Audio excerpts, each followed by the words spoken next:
This is Beyond the Big Screen podcast with your host, Steve Guerra. Thank you for listening to Beyond the Big Screen podcast, where we talk about great movies and stories so great they should be movies. Find show notes, links to subscribe, and leave Apple Podcast reviews by going to our website, beyondthebigscreen.com. And now, let's go beyond the big screen. I'd like to welcome everybody back to a special episode. We're joined not only by Mustache Chris, but also our new contributor on this series and hopefully many series to come, Frank Scalise. And you will be aware of Frank Scalise from some of our previous episodes. Frank Scalise was a 20-year officer with the Spokane Police Department. So he's going to give us a law enforcement perspective. But today he's also going to give us both.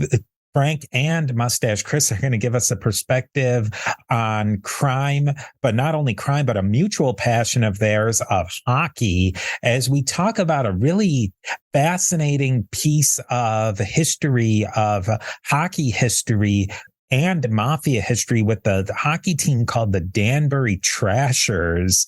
And we're going to have a really wide-ranging conversation about organized crime, hockey meets organized crime, and much, much more. Maybe we'll start with Chris. Can you give us a little bit of background on why you came up with this episode? Because you had come up with this episode just for people, if you want to really dig in deep even more into this, there is a Netflix documentary on the Danbury Trashers, but we're going to go into some other avenues on this story. Chris, but to start us off, what got you interested in this particular topic, and why did you think it might be a good one for a collaboration? When me and Frank and you all talked previously on the previous episodes, what you guys didn't really hear was me and Frank talking about hockey. And Frank's a Flyers fan, I'm a Maple Leaf fan, and we just hit it off right away because I don't know, I guess we're both like hockey nerds. It's not very often you meet people who can remember players like Donald Brashear and, from way back in the day. And we were talking about even when the Flyers beat the Leafs in the playoffs. And almost immediately after we finished our conversation, I remembered, oh yeah, there's a documentary that literally is about hockey and organized crime, and it would fit perfectly for the show. And like, why wouldn't I want to talk about probably two of my most favorite things? Now, what did you think? What was your first blush of this, Frank, when you watched the documentary? I had watched it once before. Shortly after I think it first came out, my wife watched it and said, "You would love this. It's hockey and the mob, and it's a fascinating story." So I checked it out.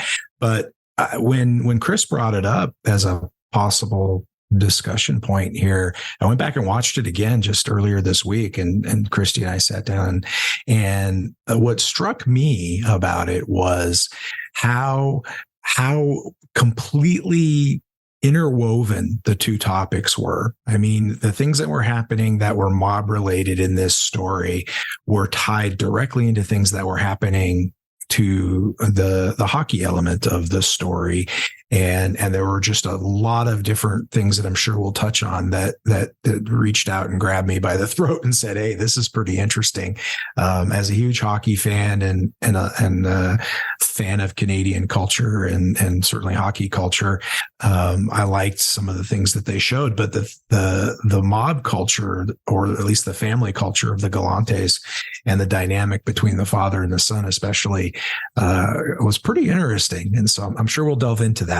It's kind of interesting. I watched it and I remember absolutely zero about this. I don't know if it just wasn't national news or it was happening during when the Iraq War was just about starting in Afghanistan. So maybe that didn't rise up in the news. It was also during the lockout, the NHL lockout. And so a lot of people that weren't massive, crazy fans kind of checked out on hockey unless they had a local team to follow. So it wasn't getting a ton of news, I don't think.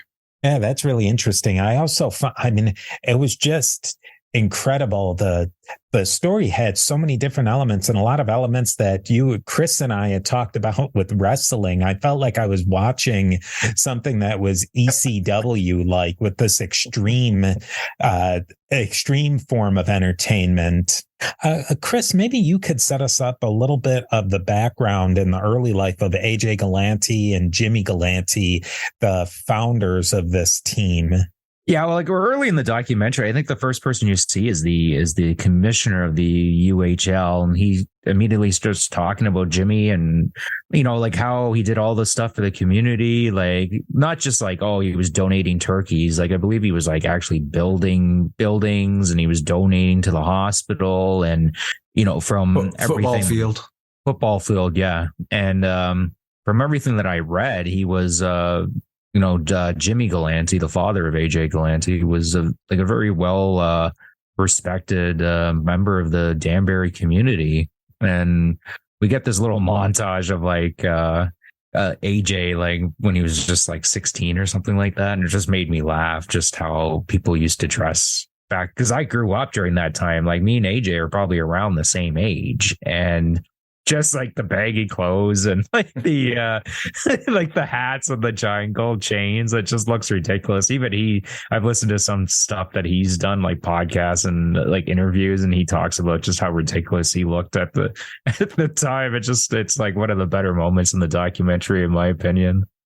So Jimmy, what was his industry that he was in? Because that'll inform a lot about what we'll be talking about. Oh yeah, Jimmy, he was the actually owned one of the largest, he owned the largest trash company in the Connecticut region. I believe that served like Winchester, Putnam, in Putnam, New York, like all around that area. I mean, you're more familiar with that geography around that area, right? Like where is that? And I believe that is right on the border with Connecticut. They're all kind of touching in that the tri-state area. Yeah. Well, he ran like the auto recycling company. It was called Automated Waste Disposal. And he had like upwards to like 50 trucks, right? Like this guy was running a multi-million-dollar business in trash disposal. And I don't know if maybe our audiences might not be familiar with it, but like trash disposal, and especially in and around that New York region, up in and around there, and the mob just went hand in hand. I think at one point, literally the mob ran the entire like trash business in New York. That's like, I mean, it was convenient for getting rid of bodies too. So Jimmy, he kind of corners the market in this whole trash business. He winds up going to jail, and this sets up a whole narrative arc that they have with this. But let's get right into the hockey team, and maybe you can set us up, Chris, with the hockey team, and then I think you and Frank are going to just go off on hockey. So let's get into the hockey. Before we hit the hockey, can I point out one quick thing? And that is that, and I think you and Chris can speak to this a little bit more, but I didn't want it to slide past that. Jimmy Galante was listed as a very close associate of a guy. Was it Ianello? Is that the acting? Oh, Matty, yes. Matty the horse. Ianello. Right? Yeah, Ianello, who, if I'm not mistaken, was the acting Don essentially of the Genovese family. You guys are up on this more than I am, but that sounds to me like one heck of a connection for some clout. Yeah, and then Jimmy was yeah, for sure. Like Jimmy was connected to in particular the Genovese crime family, but in particular he was a capo actually, Matty the horse Ianello, and anybody kind of knows a bit about them all. Well, I would say more than a bit. Like Matty the horse was he was a big deal, right? He was actually quite famous for peddling pornography, believe it or not. And when we get near to the end, I think that's the downfall of Jimmy Galante and the Danbury Trashers. That's one of my theories of what happened to him, but we'll save that for a little later on. Yeah, it seemed to me like Jimmy, if he wasn't I can't say or I wouldn't say 100% that he was a made man. He was in all of that, but he was very, I guess what they say in the modern parlance, mob adjacent. In that particular industry, you needed in the trash disposal industry, you need connections to government, you need connections to big business, you need a lot of connections that something like organized crime can grease the wheels on. If you just look at the Cavalcanti family in New Jersey, of what The Sopranos was all based on, it's this whole idea of municipal garbage collection. If you look at Jimmy, and it's in the documentary, he kind of sees himself as like Tony Soprano. He has like a big picture of him with Tony Soprano signed. I mean, if he wasn't a made guy, he definitely felt like he was a mobster. You know, it was the thing that he taught his kids growing up was like, you know, always be a stand-up guy and don't rat, you know, straight up. Like that's what AJ was saying when he was a kid, right? So definitely, if he wasn't a made guy, I don't know for sure. I was actually researching this, and sometimes these things are hard to tell. I tend to lean to think that he was a made guy, but maybe he wasn't. Either way, he was a favored associate, though, at the very least, right? Oh yeah, for sure, right? Like even if he wasn't a made guy, I still have a feeling like if you were going to whack Jimmy Galante, you would probably still need permission, just because the amount of revenue that he was bringing in. Was millions of dollars. You mean he was a good earner? Yeah. Oh yeah. What was the short story of how they actually got into the hockey racket? AJ got hurt, right? Yeah, that's exactly it. It's like AJ was he got into playing hockey and he loved it, and his dad liked watching him play hockey and knew how much AJ loved it, and he hit a kid, and even AJ says he doesn't even know exactly what happened, but he banged up his knee really bad to the point that he just would never have been able to play hockey ever again. And I was reading, apparently Jimmy had been thinking about getting into minor league hockey, like investing into it, like before any of that happened. And this kind of just kickstarted it off. I don't know. They call it a minor hockey league. I don't know if I would consider the UHL minor league hockey, but getting into smaller hockey is the way I would describe it. For those folks that aren't into hockey, I think you could use a baseball analogy. Like you got the NHL, and that's like the majors. And then you've got the American Hockey League, and that's like AAA. And then you've got some AA leagues, like maybe the East Coast Hockey League's probably AA. And then you got like a tweeners, like they're not quite single A, but they're pretty low AA. And that's like all the rest of them, the Southern Professional Hockey League, the UHL, this league that they're in, and a slew of others that are smaller and more regional. But you're still talking about guys that are pretty damn good at hockey. I mean, they're playing professionally. They're just not NHL caliber. I mean, there's only 700 some jobs in the NHL. So you pretty much got to be the best in the world to be there. Steve here. We are a member of the Parthenon Podcast Network, featuring great shows like Scott Rank's History Unplugged podcast and other great podcasts. Go to parthenonpodcast.com to learn more. And here is a quick word from our sponsors.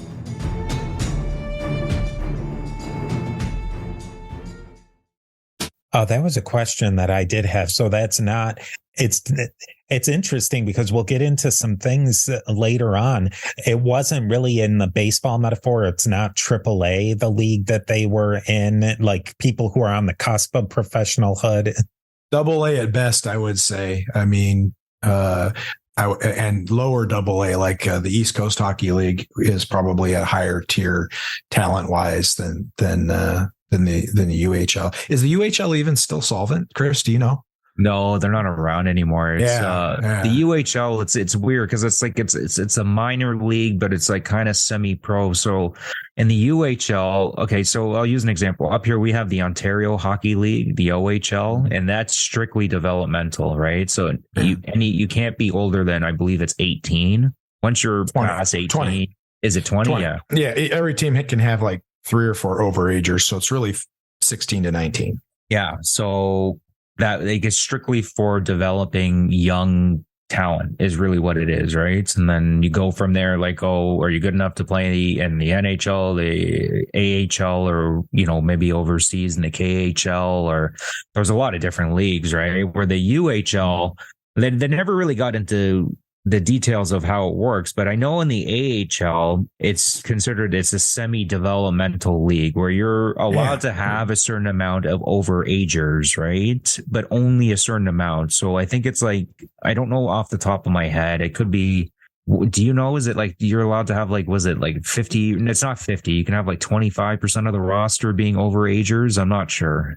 Yeah, I mean, overagers is probably not the term I'd use, though, because that's specific to junior. But I think you mean veterans, maybe of a certain. And I don't know what the rule is, but you could definitely look at the American Hockey League as the farm league to the NHL. In fact, most NHL teams, almost every one of them, has an affiliate. So, you know, the Toronto Maple Leafs have the Toronto Marlies, you know, and so they send people down and bring them back up. A lot of the teams also have a essentially AA affiliate, and those are mostly or maybe exclusively, I'm not certain on this, but they're East Coast Hockey League teams.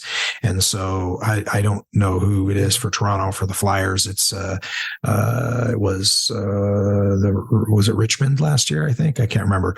The point being is that is your professional developmental leagues, right? One's AAA, one's AA, as opposed to the junior leagues, which are for kids, you know, 16 to 20, mostly 16 to 18, 19, developmental. So the UHL is a cut below that. And I think when you call it semi-pro, I think that's a good word, Chris, because like some of the guys that AJ hired hadn't played hockey in a while. You know, this was like a return to the game for them.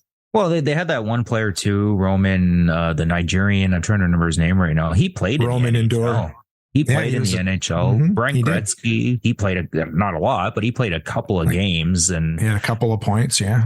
And I'm trying Mike Rump. Well, that's near the end. Yeah. He played in the NHL, of course. Yeah. You know, so it's like Stanley this weird winning mix. goals.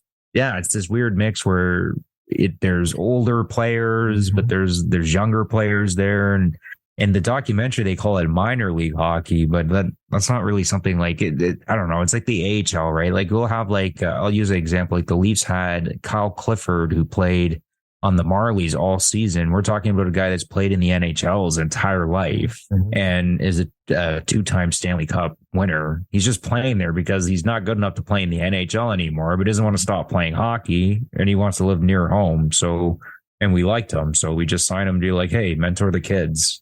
It's kind of a situation where you'll have a lot of young players coming up, but then some players who are on their way back down. Exactly. And then the other thing is the confusion of language, right? Like, I think when you say minor hockey in Canada, the inference is almost always youth hockey. Right. Kids. Yeah, that's what I associate. Down here in the US, when we say minors, we think of like AA, AAA baseball, and we think the same for hockey. And we would say youth hockey, not minor hockey. So, you know, it's one of those language things that can cause some confusion as well. But however you want to label it, I would say that the UHL was at least 3 tiers below the NHL, with the exception of a couple of players. And, you know, let's face it, some of those players were only there because of the lockout. Were they associated then, or rather affiliated with a team, a professional I don't believe so. team? I don't believe so. No, not that I'm aware of.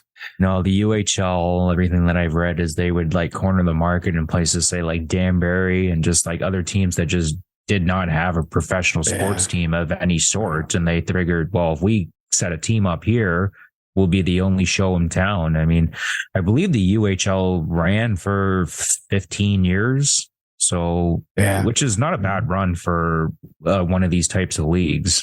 Even when they folded, just like some of the other leagues that folded, some of the franchises get gobbled up by the next tier up, you know, like Kalamazoo still has a minor team, I believe. I think they're a Red Wings affiliate, whether they're East Coast or in the A, I don't remember, but that sometimes happens too. But Chris is bang on. I think they go into markets that like hockey, but don't have a big team around. So like if the Hartford Whalers were still up in Connecticut, instead of down in Carolina as the Carolina Hurricanes, probably Danbury, they probably would have been a market for the team because they'd all want to go watch Hartford because it's the NHL. But there's no NHL this year because of the lockout. And then there's no Hartford anymore because they moved down to Carolina back in whatever it was. I forget. It's a real interesting confluence of events that there's this lockout. Danbury's kind of in the middle of nowhere for hockey. And then they set up this almost like they have the money to set up a dream team, even though they're not officially supposed to spend the money the way they do. But we'll get into that shortly. Maybe Frank, you can set the stage a little bit for the lockout. What was behind this lockout? Because I think in a lot of ways that none of this with the Trashers, or a lot of this wouldn't have happened the way it did if the lockout hadn't happened, NHL lockout. That's an interesting theory. I'd have to think about it to say whether I agree or not. I do think there's no way that they make a run to the Colonial Cup with an NHL caliber player or two on the roster, and that made a big difference. So you could be onto something. I don't even remember what they were fighting about in 2005. I've been a hockey fan since the mid '90s, and so there's been several labor disputes, and they're always arguing over money and what the share is and whether or not we should have a salary cap and so forth. I believe in the 2005 lockout, the hard cap was the biggest issue. There was no salary cap in hockey, and the owners wanted it for cost certainty. And of course, if you're a player, you don't want a salary cap, right? Because you're capping the potential earnings of your members if you're the union. So they fought about it, drew some lines in the sand, and ultimately, one of the reasons Bettman gets booed every time he shows up anywhere, the commissioner of the NHL, is because he's presided over several stoppages, and this one killed the entire season. And that's a pretty big deal. And so the NHL, they delayed. And God, did they get all the way to like December, Chris, before they finally canceled it, I think, or January? Yeah, mid-season. It was pretty bad. And it was, especially what they were arguing over. I mean, there are a lot of the reasons why like a league will end up putting a salary cap in, which is essentially what this lockout was all about. Was they'll put a salary cap in and they'll say, because the league say the NHL is only bringing in so much revenue, right? So we can't have the owners spending X amount of dollars or what have you on players and this and that. It's just in the long run, it's not sustainable. That's the argument. And the other argument is that you got a big market team like Toronto or Philadelphia, and they can spend $80 million on players. And then you get Buffalo, who can only spend 35. And so they're at a distinct disadvantage, which probably you're with me on this one, Chris. I don't see the problem with that because anytime the Flyers wanted a free agent, they could pay for it, right? So Toronto did the same thing, but it does create an unfair compete, right? Yeah, and I the big thing, to me personally, the big reason that the salary cap's in place, anyways, is because the owners can't stop themselves. That's basically it, right? They'll sign these ridiculous contracts to these players that shouldn't get them, and then they end up being stuck paying for them. And there's I don't want to get into the weeds about how the salary cap works or not, but it's actually the owners trying to rein in their general managers, if we want to be more specific, right? Because the GMs are the ones handing out the contracts, and the owners are tired of paying them. But they're the ones signing off on it too, though, sure, right? Sure, they get free agent fever every July 1st, and out comes the checkbook. Steve here again with a quick word from our sponsors. There's also a big problem with hockey, being that it's international. A lot of times, if the dollar versus the US versus the Canadian dollar fluctuates, it can kill the Canadian teams because they have a lot less buying power with their dollar. When it's uneven like that, that is absolutely a factor. And then the other factor that comes up is those teams that are in states that don't have an income tax. So you're tacking another 10% on whatever, if you're not paying income tax or whatever the income tax would be in another state. So there's all these little unfair advantages. And I guess they figured we'll put the salary cap in place and everybody's on a even playing field, blah, blah, blah. And it took them a year and they had to fight about it and cancel the season to get to it.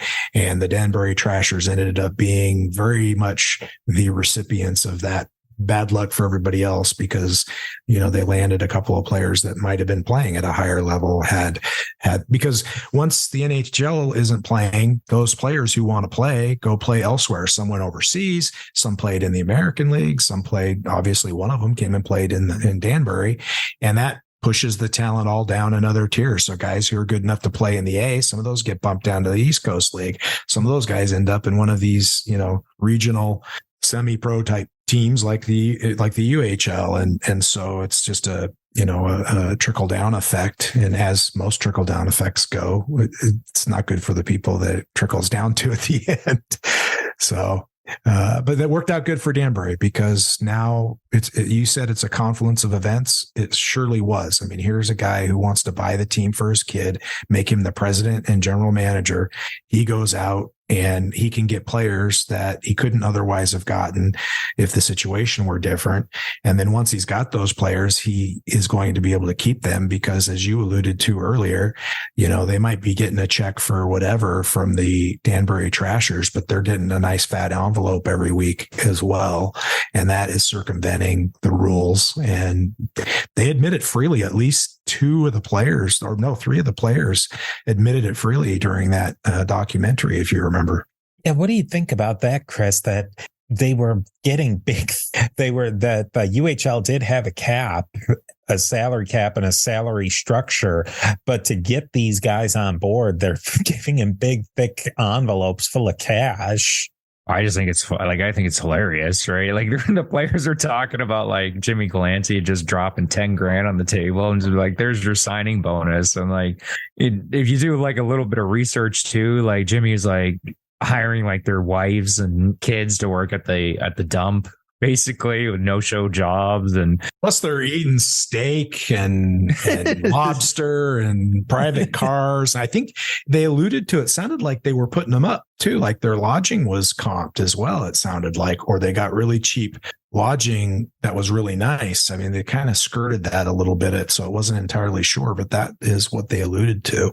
It's all illegal, right? In a lot of ways, this is what the mob does to society. Mm-hmm. But it's within this hockey context, right? Like they're circumnavigating the rules. They're not paying their taxes per se. They're cheating, really, is what they're doing. At the end of the day, that's what they're doing. They're cheating, right? Like I've joked about it with my friends with like the amount of money that the organization that owns the Maple Leafs, and be like, just sign Matthews to Austin Matthews, the big superstar up here, and like just sign him to a reasonable contract, and then just give him a couple duffel bags worth of cash and, big contract with Boston Pizza, and you're good to go, but that's cheating. You're circumnavigating the cap. You're not supposed to be doing that. The rules are in place for a reason, right?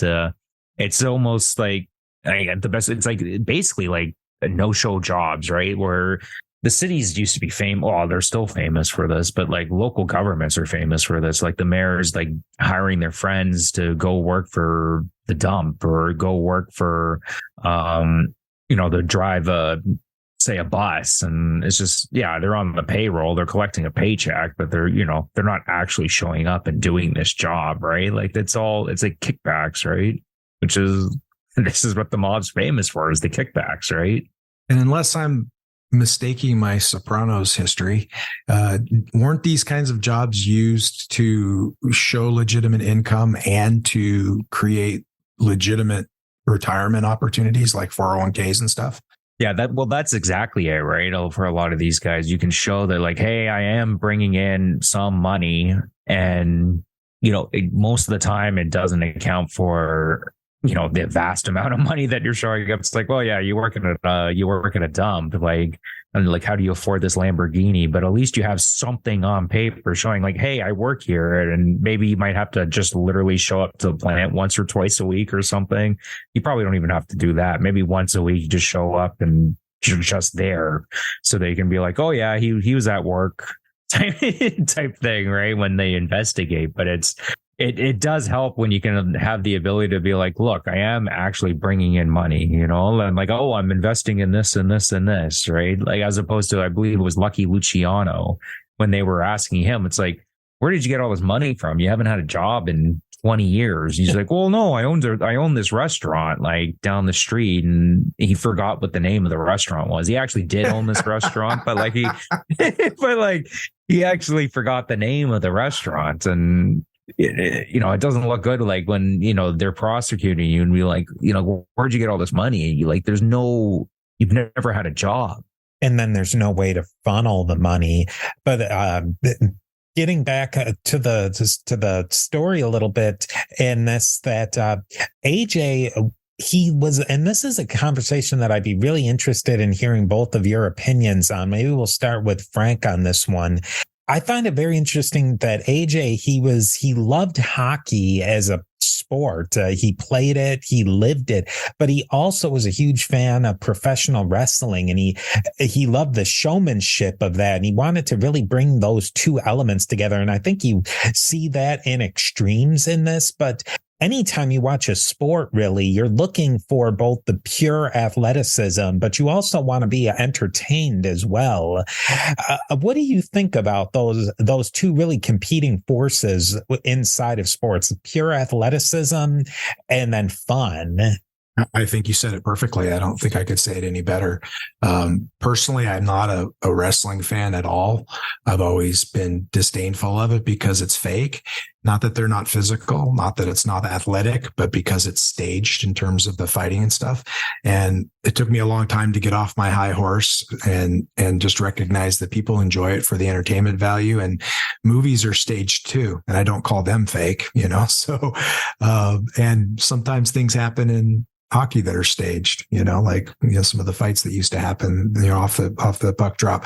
So I kind of quit being such a jerk about it and realized that, I don't need to down talk it in my circle of friends or whatever. And it's just another form of entertainment.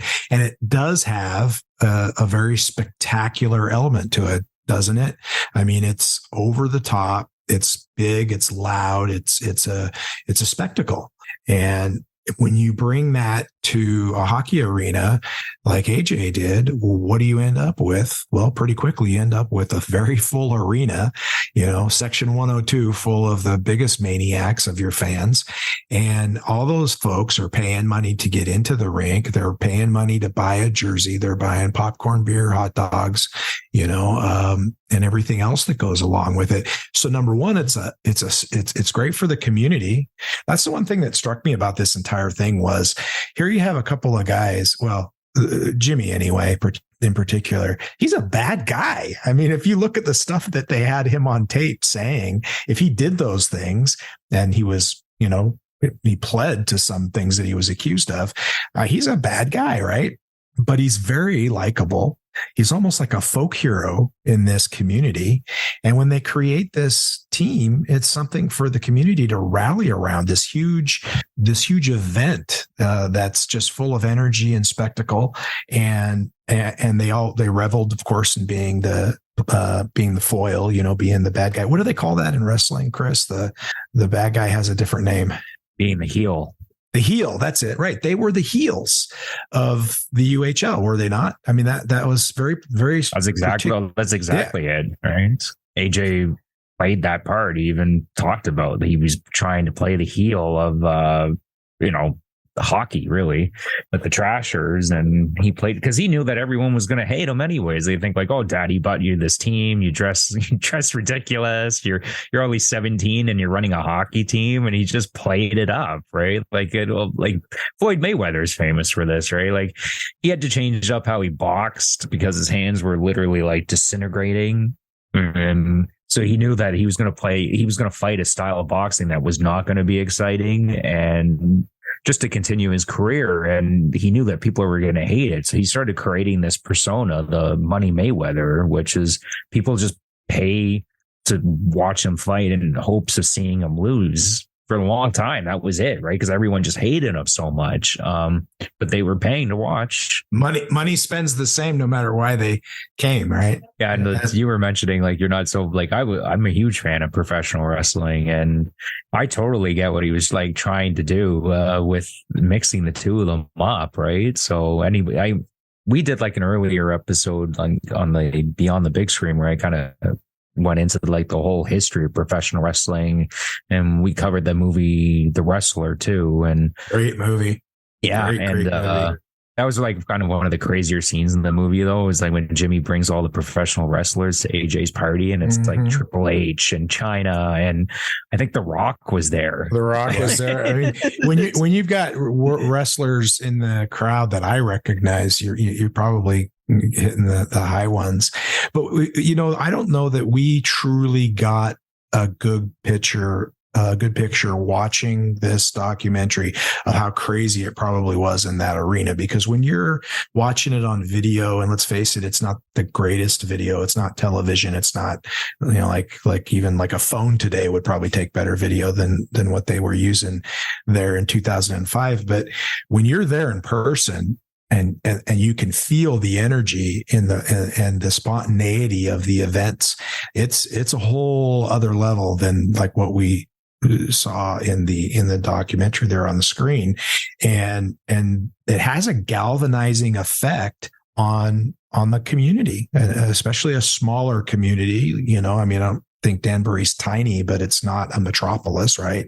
I'm guessing. Do you know how big it is, Steve? You're from that region. To be quite honest, I had never even really heard of it until fairly recently.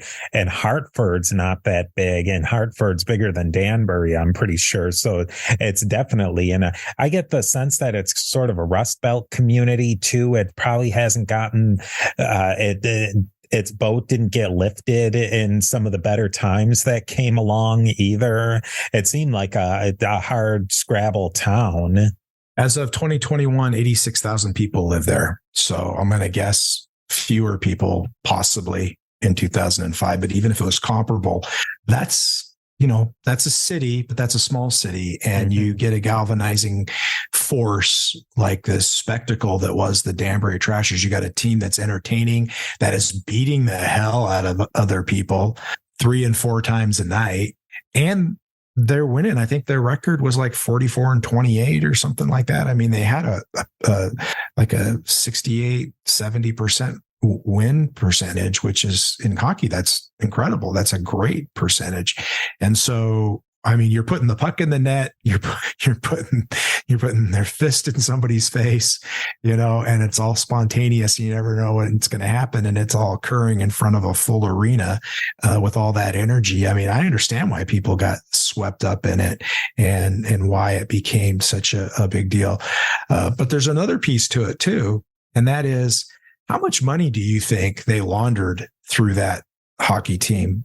I mean, that's a cash business a lot of the time. It easily can be, and I have to think they just laundered just a metric ton of cash during that season. I almost 100% guarantee it. That's exactly what was going on. Jimmy saw an opportunity. I think he legitimately wanted to own a hockey team, and he wanted to get it for his son, but he also saw an opportunity. He's like, oh, this is a way of getting rid of a bunch of this launder a bunch of this money that I have lying around. I 100% guarantee you that's what was going on. Yeah, the ticket sales were probably cash, or a lot of cash back then. The concessions, like you were saying, that is a cash machine right there. Where now you go to a game, and like we go to the AAA league, and everything is cashless. You might as well not even bring your billfold with you. We went to Climate Pledge Arena up in Seattle, which is pretty new.